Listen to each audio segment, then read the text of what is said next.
హల్లెలూయా! దేవునికి స్తోత్రం. మనమందరం ఈ విధంగా కలుసుకోవడానికి అవకాశం ఇచ్చిన దేవునికే వందనాలు. మొదటగా మనం ఒక ప్రార్థన చేసుకొని, తర్వాత పాట పాడి దేవుని స్తుతించి, తర్వాత వాక్యోపదేశంలోనికి వెళ్దాం. ప్రార్థన.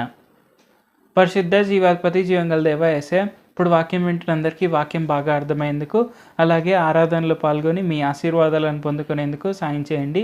నజరేయుడైన యేసు నామములో ప్రార్థిస్తున్నాం తండ్రి. ఆమేన్. Thank you Jesus. సర్వకృపానిధియగు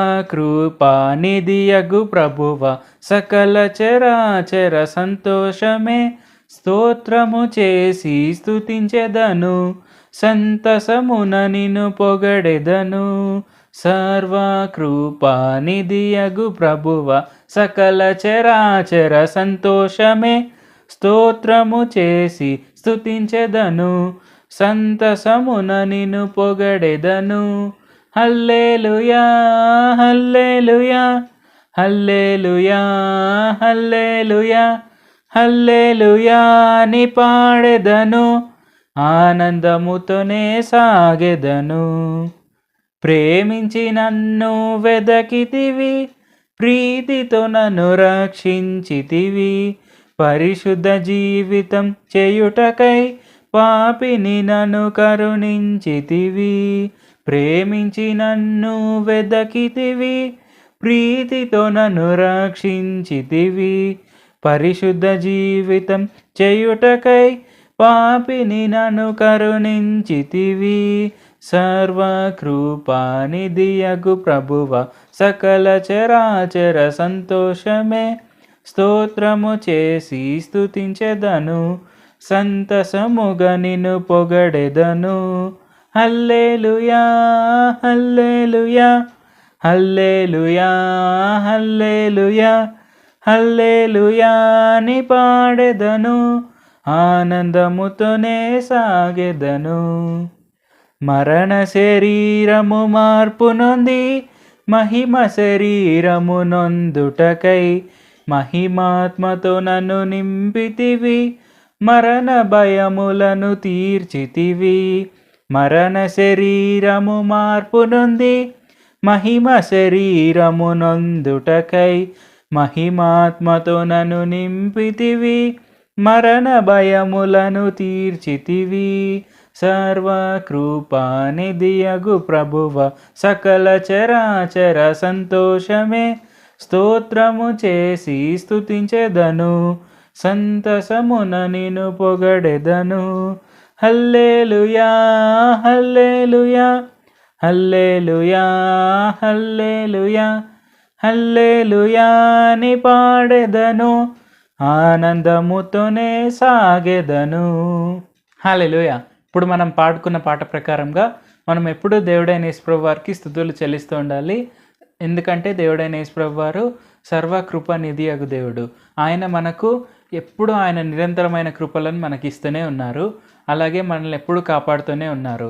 మన మరణ శరీరాన్ని తీసివేసి మనకు మహిమ శరీరాన్ని ఇవ్వడానికే దేవుడైన యేసుప్రభు వారు ఈ భూమి మీదకి వచ్చి ఆయన మరణించి ఆయన అంత గొప్ప మరణాన్ని పొందారు. అంటే శిలువ మరణం ఎంత హ్యూమిలియేటింగ్ ఉన్నా కానీ అది తీసుకొని దేవుడైన యేసుప్రభు వారు మన కోసము మరణాన్ని జయించి ఆ తాళపు చెవులు మనకిచ్చారు. మన పాపాలన్నింటినీ కొట్టివేసి మనల్ని నీతిమంతులుగా మార్చి మనం కూడా పరలోకానికి వెళ్ళేటప్పటికి మనకు మహిమ శరీరాన్ని దేవుడైన యేసుప్రభు వారు ఇస్తున్నారు. సో ఇది మనం గుర్తుపెట్టుకొని తప్పక మనము దేవుడైన యేసుప్రభు వారికి కృతజ్ఞతాస్తుతులు చెల్లిస్తూ ముందుకు సాగాలి. ఇప్పుడు మనం వాక్యోపదేశంలోనికి వెళ్దాము.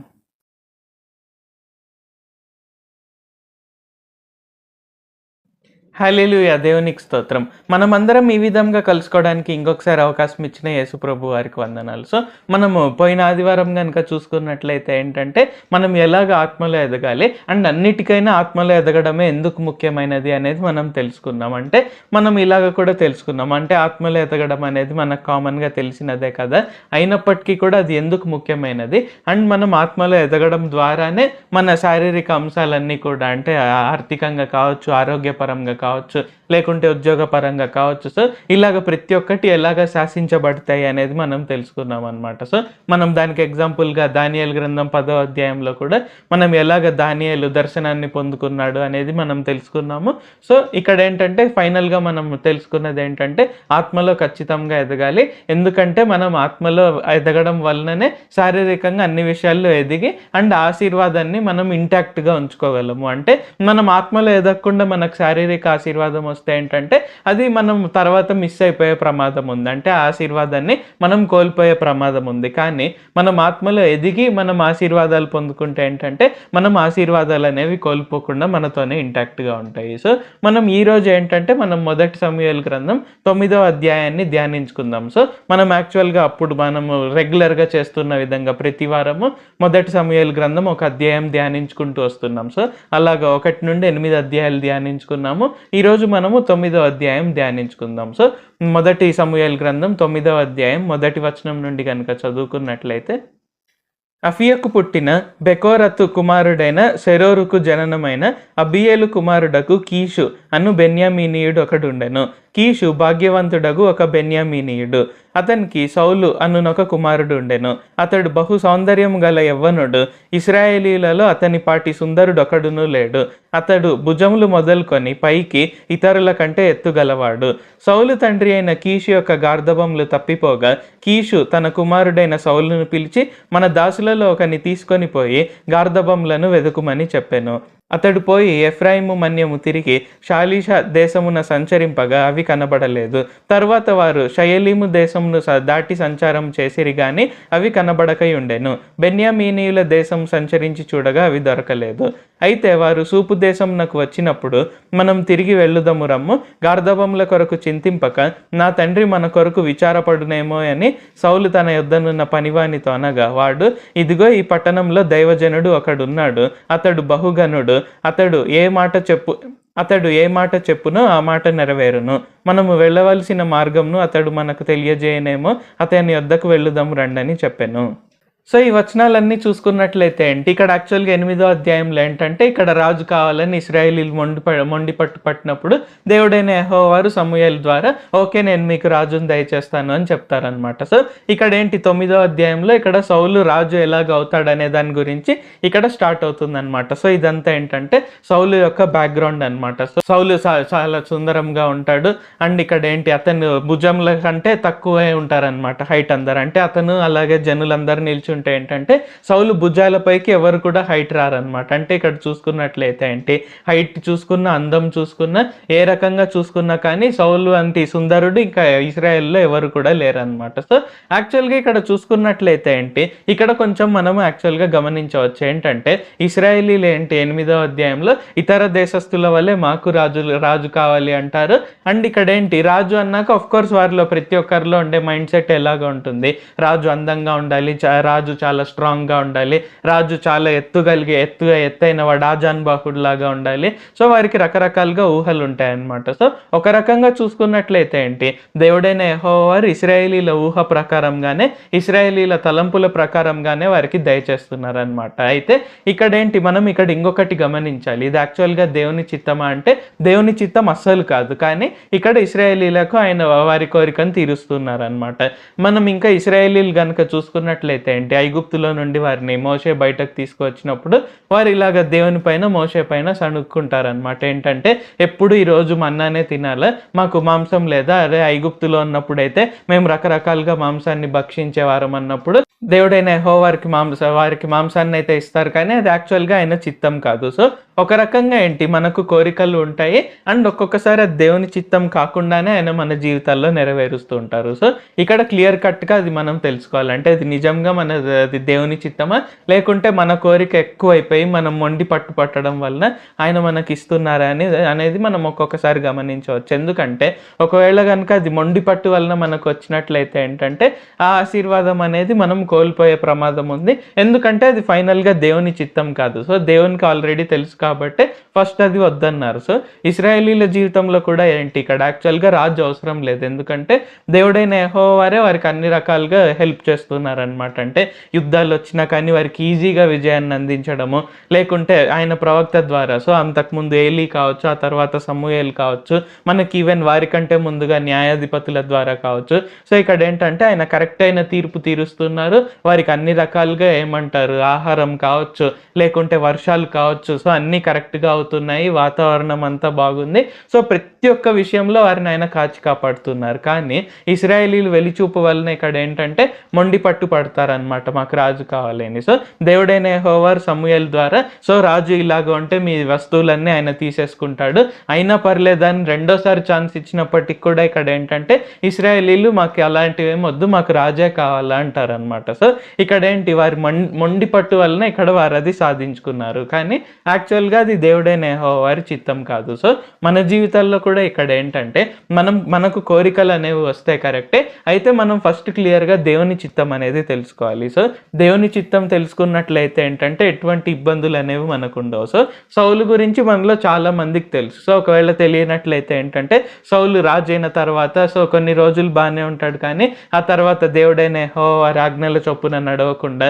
సో ఇష్టం వచ్చినట్టు చేసుకుంటూ ఏంటంటే రాజరికం అనేది కోల్పోతాడు. సో తను చనిపోయిన తర్వాత యాక్చువల్గా తన కుమారుడు రాజు అవ్వాలి, కానీ అలాగ జరగకుండా రాజ్యం అనేది దావీదు చేతికి వెళ్తుంది అనమాట. ఎందుకంటే సౌలు దేవుడైన యెహోవా వారి యందు భయభక్తులు కలిగి లేడు. సో ఇక్కడ ఏంటి ఇశ్రాయేలీలు మొండి పట్టు ద్వారా తెచ్చుకున్న రాజు యాక్చువల్గా దేవుని యొక్క చిత్తము కాదు. సో ఆ రకంగా ఇక్కడ ఏంటంటే మనం ఏదైనా కోరికని మనం దేవుణ్ణి మాటికి అడిగే ముందర మనం ఒకసారి చెక్ చేసుకోవాలి, దేవా ఇది మీ చిత్తమేనా, లేకుంటే నేను అనవసరంగా మొండి పట్టి నేను ఇది పొందుకుంటున్నాను అనేది చూసుకోవాలి. సో ఇక్కడ ఏంటి సౌలు కనుక చూసుకున్నట్లయితే ఏంటంటే అందరికన్నా సుందరుడు, అందరికన్నా పొడుగున్నాడు. సో ఏ రకంగా చూసుకున్నా ఇశ్రాయేలీలో రాజు అవడానికి అర్హుడు అని అక్కడ ఇశ్రాయేలీలందరూ భావిస్తున్నారు. సో ఇది క్లారిటీగా తెలియడానికి మనం ఇంకొంచెం ముందుకు వెళ్తాం. అంటే ఇక్కడ ఏంటంటే ఓకే సౌలు వల్ల మేబీ అది బిజినెస్ అయి ఉండొచ్చు, అంటే గార్ధబములు పోగొట్టుకున్నారు, అంతగా వెతుకుతున్నారంటే మేబీ గార్ధబముల ద్వారా వారికి లాభం ఏదైనా కలుగుతుండవచ్చు.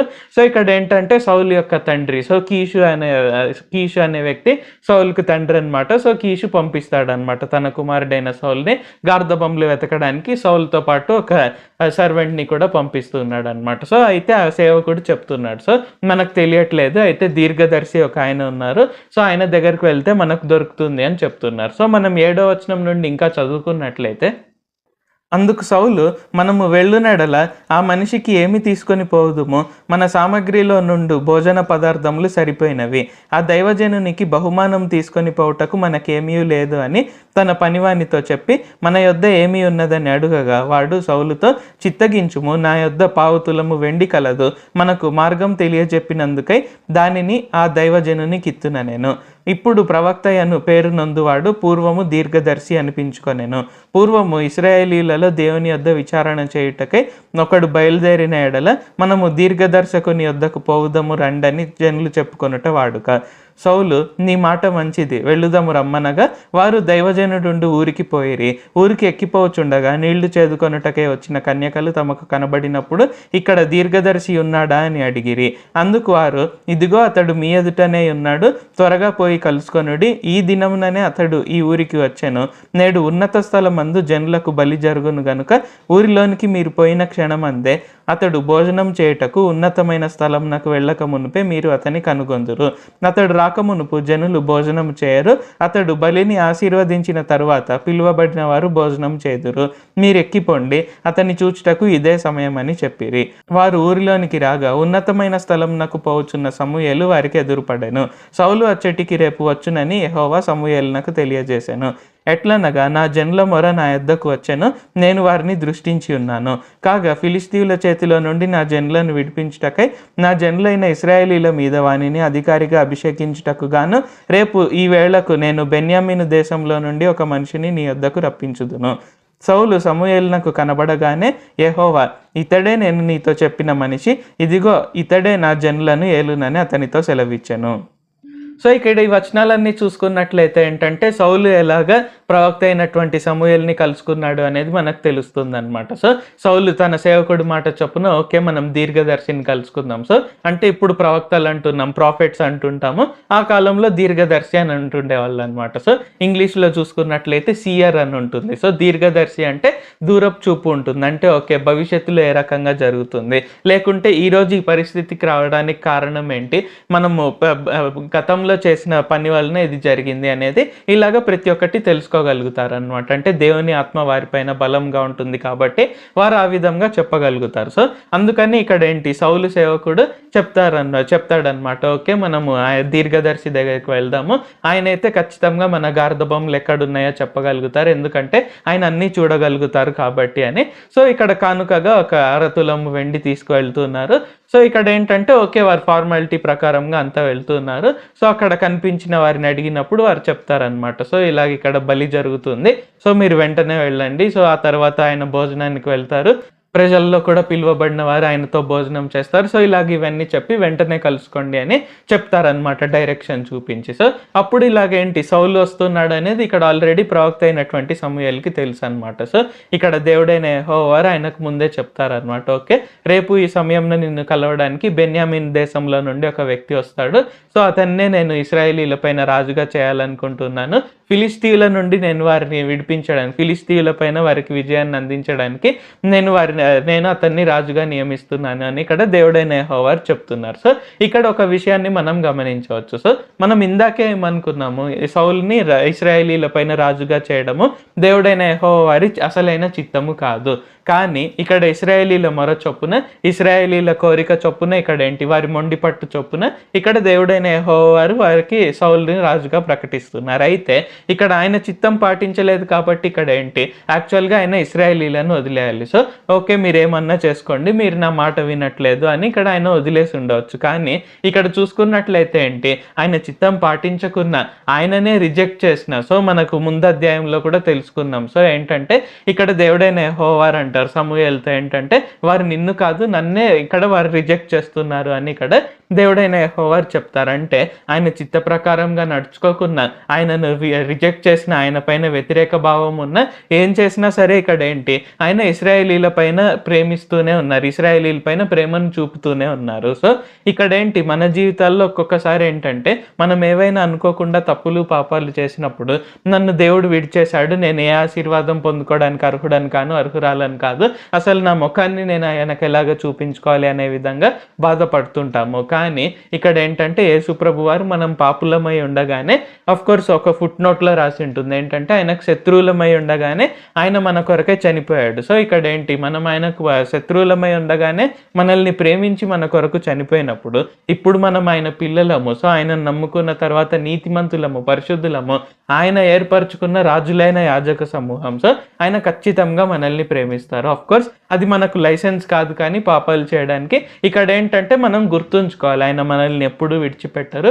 సో ఈవెన్ రోమీలకు రాసిన పత్రిక 8వ అధ్యాయంలో చివరి వచనాల్లో కూడా ఏది కూడా ఆయన ప్రేమ నుండి మనల్ని ఎడబాయదు. సో ఇది మనం గుర్తుంచుకొని మనం ముందుకు సాగాలి. సో ఇక్కడ ఇశ్రాయేలీలు ఆయనను డైరెక్ట్గా రిజెక్ట్ చేసినా కానీ ఇక్కడ ఏంటి సౌలుని వారిపైన రాజుగా నియమించి స్టిల్ ఫిలిస్తీయుల పైన, శత్రువుల పైన వారికి విజయాన్ని అనుగ్రహించి వారిని ఉన్నత స్థితిలో పెట్టాలి అనేదే దేవుని చిత్తము, దేవుని ప్రేమ. సో అది మనం గుర్తుంచుకోవాలి. సో అది గుర్తుంచుకొని ఆయన ప్రేమను మనం అర్థం చేసుకొని మనం ఏ నిర్ణయాలు తీసుకున్నా సరే ఆయనకు వ్యతిరేకంగా కాకుండా ఆయనను అడిగి మనం తీసుకోవాలి. సో ఇంకా ఎక్కువగా కృతజ్ఞతాభావంతో జీవించాలి అనే విధంగా ఆయన మనల్ని ప్రేమిస్తారు, క్షమిస్తారు. కాబట్టి ఈ వాక్యం మీరు వింటున్నట్లయితే ఏంటంటే మీ పాపాలను ఆయన గుర్తుపెట్టుకోడు, మీ తప్పులను ఆయన గుర్తుపెట్టుకోడు. మీరేం చేయాలంటే జస్ట్ ఆయనను ప్రేమించి ఆయన మిమ్మల్ని ఎలాగ ప్రేమిస్తున్నారో, అఫ్ కోర్స్ మనం అంతగా ప్రేమించలేం కానీ మన సాయశక్తిలో మనం ఆయనను ప్రేమించి ఆయన చెప్పిన విధంగా నడుచుకోవడానికి మనం ప్రయత్నించాలి. సో అలాగ ప్రయత్నించినట్లయితే ఏంటంటే ఆయన మనలో ముద్రించిన పరిశుద్ధాత్మ ద్వారా ఖచ్చితంగా మనకు శక్తిని అనుగ్రహిస్తారు. మనము ముందుకు సాగే విధంగా చూస్తారు. సో ఇశ్రాయేలీలు ఆ స్టేజ్లో లేరు కాబట్టి, అంటే చెప్పినా కూడా వారు వినట్లేదు కాబట్టి, సో 8వ అధ్యాయంలో చూస్తున్నాం సగం అధ్యాయం అంతా ఇక్కడ దేవుడైన యెహోవా వారిని కన్విన్స్ చేయాలని చూసినా వారు కన్విన్స్ కాలేదన్నమాట. సో వారు చెప్పినా వినే స్టేజ్లో లేరు కాబట్టి ఇక్కడ ఏంటంటే ఇంకా వారిని వదిలేసి వారి చిత్త ప్రకారమే జరిగిస్తూ ఇక్కడ ఏంటంటే స్టిల్ ఆయన వారిని కాచి కాపాడుతూ ఉన్నారు. సో ఇక్కడ ఏంటంటే సౌలు సమూయేల్ని కనుక్కున్నారు. సో సమూయేల్ని కనుక్కున్నాడు. ఆ తర్వాత ఇక్కడ ఏంటి దేవుడైన యెహోవా సమూయేల్కి కూడా చెప్తున్నారు అనమాట. సో ఈ వ్యక్తే నేను రాజుగా అభిషేకించాల్సిన వ్యక్తి అని ఇక్కడ దేవుడైన యెహోవా సమూయేల్కి చెప్తున్నారు. సో ఆ తర్వాత వచనాలు చదువుకున్నట్లయితే మనకు ఇంకొంచెం క్లారిటీ అనేది వస్తుందన్నమాట. సౌలు గవినియందు సమూయేలును కలుసుకొని, దీర్ఘదర్శి ఇల్లు ఏది, దయచేసి నాతో చెప్పుమని అడుగగా, సమూయేలు సౌలుతో, నేనే దీర్ఘదర్శిని, ఉన్నతమైన స్థలం నాకు ముందు వెళ్ళుడి, నేడు మీరు నాతో కూడా భోజనము చేయవలెను, రేపు నీ మనసులోనున్నదంతయు నీకు తెలియజేసి నిన్ను వెళ్ళనిచ్చెదను. 3 దినముల క్రిందట తప్పిపోయిన నీ గార్ధబములను గూర్చి విచారపడకుము, అవి దొరికినవి. ఇశ్రాయేలీల అభీష్టము ఎవరి అందున్నది, నీ అందును నీ తండ్రి ఇంటి వారి అందును గదా అనెను. అందుకు సౌలు, నేను బెన్యామీనీయుడను కాన, నా గోత్రము ఇశ్రాయేలీల గోత్రములలో స్వల్పమైనది కాదా, నా ఇంటివారు బెన్యామీను గోత్రపు ఇంటివారందరిలో అల్పులు కారా, నాతో ఈలాగున ఎందుకు పలుకుచున్నావు అనెను. సో ఇక్కడ ఈ వచనాలు చూసుకున్నట్లయితే ఏంటి, ఇక్కడ సౌలు యొక్క కోరిక మనకు కనబడుతోంది, అలాగే ఇశ్రాయేలీల కోరిక కూడా మనకు కనబడుతోంది. సో ఇక్కడ ఏంటి, ఇశ్రాయేలీలు రాజు కావాలని అడిగారు. అయితే ఇక్కడ ఏంటి, మనం ఈ చదువుకున్న వచనాల్లో ఇక్కడ ప్రవక్త అయినటువంటి సమూయేలు సౌలుతో అంటున్నారు అనమాట. ఏంటంటే ఇశ్రాయేలీల అభీష్టము నీ మీదనే ఉంది కదా, నీ మీదను నీ ఇంటి వారి మీదను నీ తండ్రి ఇంటి వారి మీదను ఉన్నది కదా అని ఇక్కడ సమూయేలు అంటున్నారు. అంటే ఏంటి, ఇశ్రాయేలీలు ఓకే రాజుని అడుగుతున్నారు, మేబీ ఎవరిని డిసైడ్ చేస్తారనే ఆలోచన అయితే వారికి ఉంది, కానీ ఎవరిని డిసైడ్ చేస్తే బాగుంటుంది అని వారు అనుకుంటున్నారు అంటే ఇక్కడ అందరూ సౌలునే చూస్తున్నారు అన్నమాట. ఎందుకంటే మనం పోయిన అధ్యాయంలోనే తెలుసుకున్నాం, ఇశ్రాయేలీలు వెలిచూపుతోనే వెళ్తున్నారు కాబట్టి ఇక్కడ ఏంటి, వెలిచూపుతోనే వారు సౌలు అయితే బాగుంటుంది అనుకుంటున్నారు. ఎందుకంటే మనం ఇందాక అనుకున్న విధంగా సౌలు పొడుగున్నాడు, బాగా బలంగా ఉన్నాడు, అండ్ అలాగే సుందరుడు. సో ఇక్కడ ఏంటి, వారి దృష్టిలో రాజుకు కావాల్సిన క్వాలిటీస్ అన్ని సౌలులో ఉన్నాయి. సో సౌలులో ఉన్నాయి కాబట్టి సౌలు రాజు అయితే బాగుంటుంది అని ఇక్కడ ఇశ్రాయేలీలు అందరూ అనుకుంటున్నారు. సో మనం ఇంకా ముందు వచనంలో కూడా చూసుకున్నట్లయితే ఏంటి, ఇక్కడ సమూయేలు సౌలు గురించి కూడా మాట్లాడుతున్నారు. ఏంటంటే నేను నీ మనసులో ఉన్నదంతా నేను నీకు రేపు చెప్తాను అని. సో ఇక్కడ ఏంటి, ఒక రకంగా చూసుకున్నట్లయితే ఏంటి, సౌలుకు కూడా ఆలోచన ఉందన్నమాట. సో నాకేం తక్కువ, నేను ఏమంటారు పొడుగున్నాను, నేను అందంగా ఉన్నాను, నేను చాలా బలంగా ఉన్నాను, సో నేను రాజు అవ్వచ్చు కదా అనే ఆలోచన సౌలులో కూడా ఉంది. కానీ ఇక్కడ ఏంటి, మరలా సమూయేలు చెప్పినప్పుడు అది ఎలాగ జరుగుతుంది, నేను బెన్యామీనీయుడని, అంటే బెన్యామీన్ గోత్రం చివరి గోత్రం అనమాట ఇశ్రాయేల్లో. సో అండ్ బెన్యామీన్ గోత్రంలో కూడా మా కుటుంబం ఇంకా చివరిదే. సో ఇక్కడ ఏంటి, నేను ఎలాగవుతాను రాజు అని ఇక్కడ ఒక రకంగా అడుగుతున్నాడు అనమాట. సో ఇక్కడ ఏంటి, సౌలుకేమో ఒక పక్క రాజు అవ్వాలనే కోరిక, ఇశ్రాయేలీలకు కూడా అదే కోరిక, అండ్ సౌల్ తన బ్యాక్గ్రౌండ్ కూడా చూసుకుంటున్నాడు అనమాట. సో ఏ రకంగా చూసుకున్నా నా బ్యాక్గ్రౌండ్ ప్రకారంగా నేను రాజు అవ్వలేను అనే విధంగా ఆలోచిస్తున్నాడు అనమాట. సో ఇలాంటి ప్రాబ్లం మనలో కూడా చాలా మందికి ఉండవచ్చు. ఏంటంటే దేవుడు మనకు అనేక వాగ్దానాలు ఇస్తుంటారు అనమాట. అంటే మనల్ని గొప్పగా ఆశీర్వదిస్తానని, అనేక జనంలో పైన అధిపతిగా నియమిస్తానని, లేకుంటే అన్ని రకాలుగా నేను స్వస్థపరుస్తానని, లేకుంటే నేను ఈ విధంగా గొప్ప చేస్తానని. సో రకరకాలుగా మంచి గొప్ప వాగ్దానాలు ఆయన మనకి ఇచ్చి ఉండొచ్చు. అయితే మనలో కొంతమంది ఇలాగ చూసుకుంటారు, ఓకే నా తల్లిదండ్రులు ఏమి చదువుకున్న వాళ్ళు కాదు, వారేం గొప్పగా సంపాదించట్లేదు, పోనీ నేనేమైనా బాగా చదువుకున్నానంటే నేను బాగా చదువుకోలేదు, నాకు వచ్చే ఉద్యోగంలో డబ్బులు కూడా ఏం పెద్దగా సరిపోవు, నా కుటుంబాన్ని నేను సరిగ్గా చూసుకోలేకున్నాను, ఇంకా ఈ గొప్ప పనులన్నీ నేను ఎక్కడ చేస్తాను, ఇంతమందిని నేను ఎలా రక్షిస్తాను,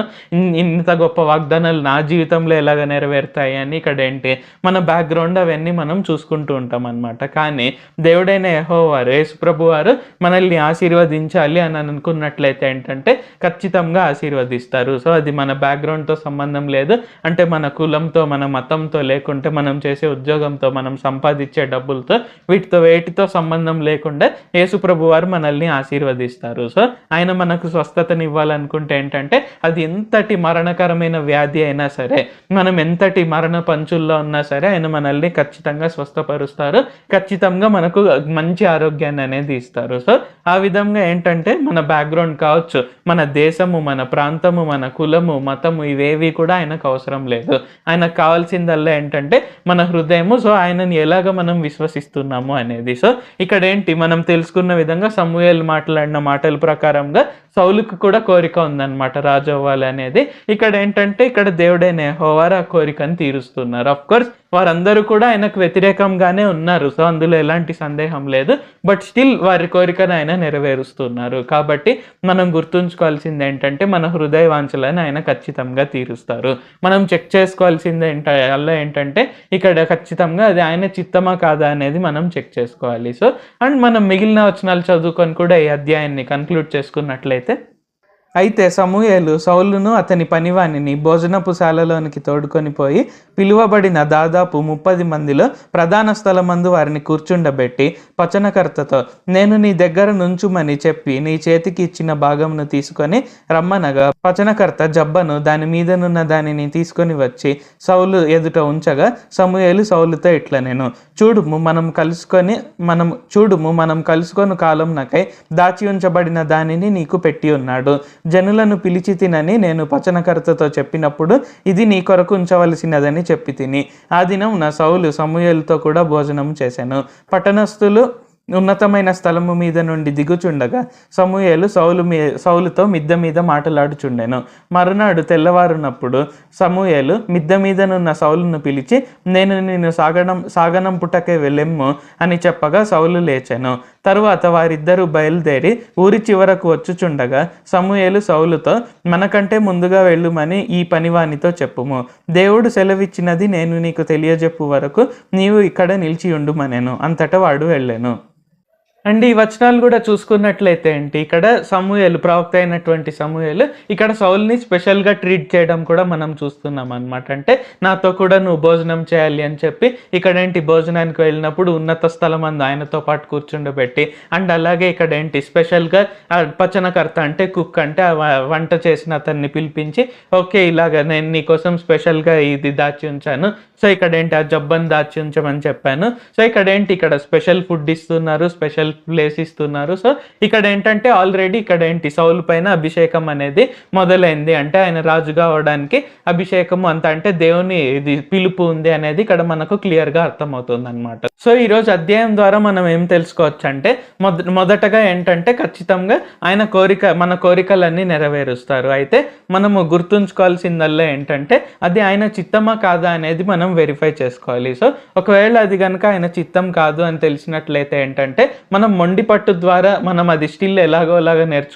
నెరవేర్చుకునే విధంగా కాకుండా మనం ప్రార్థన చేయాలి. సో దేవా మీ చిత్తాన్ని మాకు తెలపండి, ఆ విధంగా నడుచుకునే విధంగా మాకు శక్తి సామర్థ్యాలు దయచేయండి అని మనం ప్రార్థన చేయాలి. సో రెండవదిగా ఇక్కడ ఏంటంటే మనం పాపులం అయినా సరే, మనం తప్పులు చేసినా సరే ఆయన ఖచ్చితంగా మనల్ని కాచి కాపాడుతారు. ఆఫ్ కోర్స్ అది మనకు లైసెన్స్ ఇస్తుందని కాదు, కానీ అంటే ఏదైనా నేను చేయొచ్చు, ఆయన స్టిల్ కాపాడుతారు. సో అలాగా కాదు, కానీ ఇక్కడ ఏంటంటే ఆయన మనల్ని ఎంత ప్రేమిస్తున్నారో, మనల్ని ఎంతగా కాచి కాపాడుతున్నారో అనేది మనం తెలుసుకొని ఆ విధంగా కృతజ్ఞతాభావంతో మనం ఇంకా నీతిగా ఇంకా పరిశుద్ధంగా జీవించడానికి మనం ప్రయత్నించాలి. సో ఇక్కడ ఏంటంటే మూడవది ఏంటంటే ఆయన ఖచ్చితంగా ఏమంటారు, ఎవరినైతే ఆయన పిలుచుకున్నారో ఖచ్చితంగా వారిని గొప్పగా చూసుకుంటారు. సో ఇక్కడ ఏంటంటే ఓకే సౌలు రాజు అవ్వాలనేది ఇశ్రాయేలీల కోరిక అయినా స్టిల్ ఇక్కడ ఏంటంటే ఆయన పిలుస్తున్నారు, ఓకే నువ్వు రాజు అవ్వమని. సో ఇక్కడ ఏంటి ఆల్రెడీ ఇంకా అంటే అభిషేకం కాకముందరే ఇక్కడ ఏంటి అతనికి స్పెషల్ ప్లేస్ ఇచ్చారు, స్పెషల్గా ఫుడ్ పెట్టారు. అండ్ ఇక్కడ ఏంటి సమూయేలు కూడా ఆయనతో స్పెషల్గా మిద్దె పైన నిల్చొని మాట్లాడుతున్నారు. సో ఇక్కడ ఏంటంటే ఇంపార్టెన్స్ అనేది ఉంది. సో ఖచ్చితంగా ఇక్కడ ఏంటంటే ఆయన ఎవరెవరినైతే పిలుచుకున్నారు, అండ్ ఆఫ్ కోర్స్ ఆయన నమ్ముకున్న ప్రతి ఒక్కరిని ఆయన పిలుచుకున్నారు, రాజులైన యాజక సమూహంగా చేశారు. కాబట్టి ఇక్కడ ఏంటంటే ఖచ్చితంగా మనకు ఘనత అనేది కంపల్సరీగా ఉంటుంది.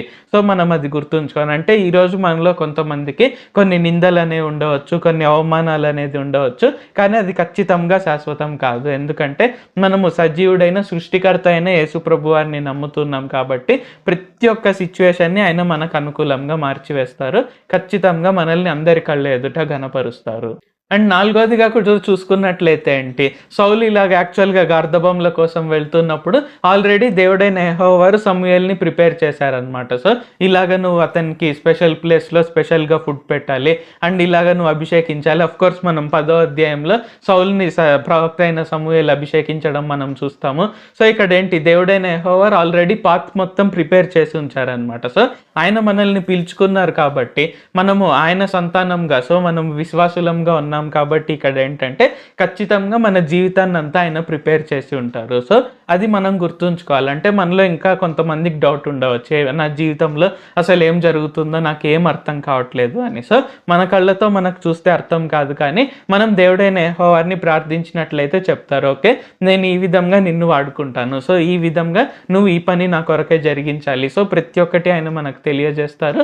మనం ఆయన నమ్ముకున్నట్లయితే ఏంటంటే ఖచ్చితంగా మన ఆది నుండి అంతము ప్రతి ఒక్కటి ఆయన చేతుల్లోనే ఉంది. సో ఆయన అల్ఫా దేవుడు, ఒమేగా దేవుడు కాబట్టి అది మనం గుర్తుంచుకొని, సో ఆయన ఆదికి దేవుడు, అంతానికి కూడా దేవుడు. సో ఫ్యూచర్లో నాకు ఏదో జరిగిపోతుంది అని మనం భయపడాల్సిన పని లేదు, ఎందుకంటే మనము అల్ఫా దేవుడిని, ఒమేగా దేవుడిని నమ్ముకొని ఉన్నాం కాబట్టి ఖచ్చితంగా ఒమేగా దేవుడైన యేసుప్రభు వారు, అంతానికి దేవుడైన యేసుప్రభు వారు మన ముగింపు కూడా ఘనంగా ఉండే విధంగా చూసుకుంటారు. ప్రార్థించుకుందాం. ప్రభువా, దేవా, సర్వాధికారి, మాకు ఇంకొకసారి ప్రార్థించుకునేందుకు అవకాశం ఇచ్చినందుకు వందనాలు తండ్రి. మీరు మా కొరకే చేసిన ప్రతి ఒక్క మేలుని బట్టి మీకు వందనాలు, స్తుతులు, స్తోత్రాలు తండ్రి. ఈరోజు వాక్యంని బట్టి వందనాలు తండ్రి. మొదటి సమూయేలు గ్రంథం 9వ అధ్యాయం ద్వారా మేము అనేక గొప్ప విషయాలు తెలుసుకునే విధంగా మీరు మాకు ఇచ్చిన ఈ జ్ఞానంని బట్టి వందనాలు తండ్రి. దేవా, మేము ఎలాంటి పాపులమైనా సరే, ఎంతటి తప్పులు చేసిన వారమైనా సరే, స్టిల్ మీరు మమ్మల్ని ప్రేమిస్తున్నారు అని తెలియజేసినందుకు వందనాలు తండ్రి. కాబట్టి మీరు ప్రేమిస్తున్నారు అనే దాన్ని మేము లైసెన్స్గా తీసుకొని ఇష్టం వచ్చినట్టు మేము జీవించకుండా మేము ఇంకా కృతజ్ఞతాభావంతో మీ శక్తి సామర్థ్యాల ద్వారా ఇంకా నీతిగా, ఇంకా పరిశుద్ధంగా జీవించటకు సహాయం చేయండి తండ్రి. తద్వారా మేము నీతిమంతులుగా, పరిశుద్ధులుగా అనేక మందిని మీ వైపు త్రిప్పుటకు, అనేక మందిని నీతిమంతులుగా, పరిశుద్ధులుగా తీర్చుటకు సహాయం చేయండి తండ్రి. అండ్ అలాగే మేము కోరికలు కోరుతున్నాం కరెక్టే, అయితే అది మీ చిత్తమో కాదో మేము తెలుసుకున్నటకు సహాయం చేయండి. ఈ ప్రార్థనలు ఎవరెవరైతే పాల్గొంటున్నారో మీ చిత్తం క్లియర్గా వారు తెలుసుకున్నటకు సహాయం చేయండి తండ్రి. ఏదో ఒక మార్గం ద్వారా వారు మీ చిత్తాన్ని ఖచ్చితంగా తెలుసుకొని ఆ విధంగా జీవించుటకు మీ శక్తి సామర్థ్యాలను ఇవ్వండి తండ్రి. మేమెవ్వరము కూడా అనవసరంగా మొండి పట్టి మీ చిత్తం కానివి కూడా మేము పొందుకోకుండా ఉండటకు సహాయం చేయండి తండ్రి. ఆ విధంగా మీ చిత్త ప్రకారమే జరిగించుటకు, మా కోరికలన్నీ కూడా మీ చిత్త ప్రకారంగా మేము కోరుకున్నటకు సహాయం చేయండి తండ్రి. అండ్ అలాగే మీరు సౌల్ని ఎలాగైతే రాజు చేయాలనుకున్నారో అతనికి స్పెషల్ ప్లేస్ ఇచ్చారు, అలాగే స్పెషల్ ఫుడ్తో ఆయనకు ఆహారాన్ని ఇచ్చారు. అండ్ అలాగే స్పెషల్గా సమూయేలు ట్రీట్ చేస్తూ మాట్లాడారు. అంటే ఇక్కడ ఆయన అభిషేకించబడక ముందే కూడా ఇక్కడ సౌల్కి మంచి ఘనత అనేది దొరికింది తండ్రి. కావున మీరు మమ్మల్ని ఆల్రెడీ పీల్చుకున్నారు కాబట్టి మేము ఆల్రెడీ రాజులైన యాజక సమూహము, మీ రక్తం ద్వారా మేము నీతిమంతులము, పరిశుద్ధులము కాబట్టి మాకు ప్రతి చోట ఘనతను దయచేయండి తండ్రి. ఎవరెవరైతే ఇంకా నిందల పాలవుతున్నారో, అవమాన పాలవుతున్నారో, ఇప్పుడే వారికి ఆ నిందలు, అవమానాలు అన్నీ తొలగించేసి ఇప్పుడే వారికి గొప్ప ఘనతను దయచేయండి తండ్రి. వారికి వచ్చిన ఘనత ద్వారా వారు అందరి కళ్ళ ఎదుట మిమ్మల్ని మహిమపరచుటకు సహాయం చేయండి. అలాగే సౌలు ఎలాగైతే రాజు అవ్వాలనుకున్నాయి, రాజు అవ్వాలనుకొని మీరు ఎలాగైతే నిశ్చయించారో ఆల్రెడీ ప్రవక్త అయిన సమూయేలు ద్వారా ప్రతి ఒక్కటి ముందుగానే ప్రిపేర్ చేశారు తండ్రి. కావున మీరు మాకు అప్పగించిన పనిని మేము జరిగించాలి అని మేము నిశ్చయించుకొనిచుండగా, మీ చిత్తాన్ని మేము ముఖ్యంగా నెరవేర్చాలని కోరుకొనిచుండగా ఇప్పుడే మా మార్గం అంతా సిద్ధపరచండి తండ్రి.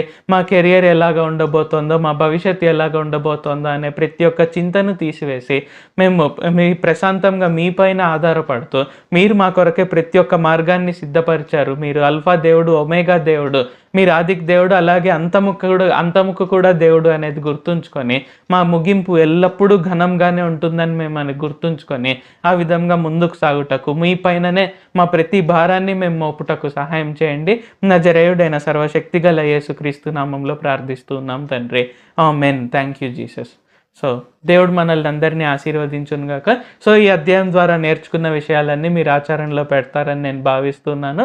సో మనం గుర్తుంచుకోవాల్సిందల్లా ఏంటంటే, మనకు వచ్చే కోరికలు దేవుని చిత్తమా కాదా అనేది మనం తెలుసుకుంటూ, అలాగే మన భవిష్యత్ అంతా ఆయన చేతుల్లోనే ఉంది. ఆయన ఒమేగా దేవుడు. సో ఆయన ఆల్ఫా దేవుడు మాత్రమే కాదు, ఒమేగా దేవుడు అనేది కూడా మనం గుర్తుంచుకొని, అంటే ఇక్కడ ఏంటి, ఆయన ఆదికి మాత్రమే కాదు అంతానికి కూడా దేవుడు కాబట్టి మన ముగింపు ఖచ్చితంగా ఘనంగా ఉంటుంది. మనం ఘనంగా ఏలియా వలె, ఆయన దైవజనుల వలె మనం ముగిస్తాము అనేది మనం గుర్తుంచుకొని మనం ముందుకు సాగాలి. సో ఇప్పుడు మనం ఒక కీర్తన ద్వారా దేవుని ఆరాధించుకొని స్తుతించుకొని ఈ కూడికను మనం ముగించుకుందాం.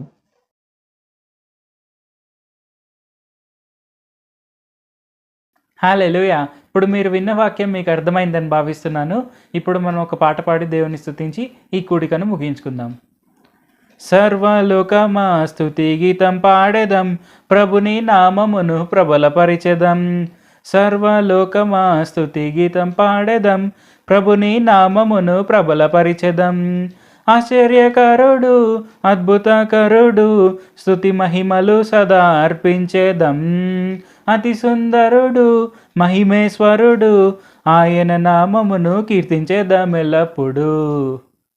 సర్వలోకమా స్తుతి గీతం పాడెదం, ప్రభుని నామమును ప్రబలపరిచెదం. సర్వలోకమా స్తుతి గీతం పాడెదం, ప్రభుని నామమును ప్రబలపరిచెదం. అన్ని కాలములలో ఉన్నాడు ఉంటాడు, అన్ని స్థితిగతులలో నడిపిస్తాడు. అన్ని కాలములలో ఉన్నాడు ఉంటాడు, అన్ని స్థితిగతులలో నడిపిస్తాడు. సంతోషించుమా ఆనందించుమా, ఆయన చేసినవి మరువకుమా. సన్నోతించుమా మహిమపరచుమా, ఆయన నామమును ఘనపరచుము ఎల్లప్పుడు. సర్వలోకమా స్తుతి గీతం పాడెదం, ప్రభుని నామమును ప్రబలపరిచెదం. సర్వలోకమా స్తుతి గీతం పాడెదం, ప్రభుని నామమును ప్రబలపరిచెదం. శోధన వేదన ఏది ఎదురైనా మొరపెడితే చాలునే విడిపిస్తాడు. శోధన వేదన ఏది ఎదురైనా మొరపెడితే చాలునే విడిపిస్తాడు. రక్షకుడేసు రక్షిస్తాడు, ఆయన నామములో జయం మనదే.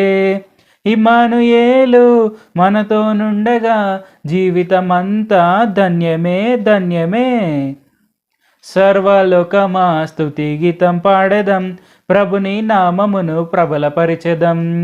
సర్వలోకమా స్తుతి గీతం పాడెదం, ప్రభుని నామమును ప్రబలపరిచెదం. ఆశ్చర్యకరుడు అద్భుతకరుడు, స్తుతి మహిమలు సదా అర్పించేదం. అతి సుందరుడు మహిమేశ్వరుడు, ఆయన నామమును కీర్తించేదం ఎల్లప్పుడు. సర్వలోకమా స్తుతి గీతం పాడెదం, ప్రభుని నామమును ప్రబలపరిచెదం.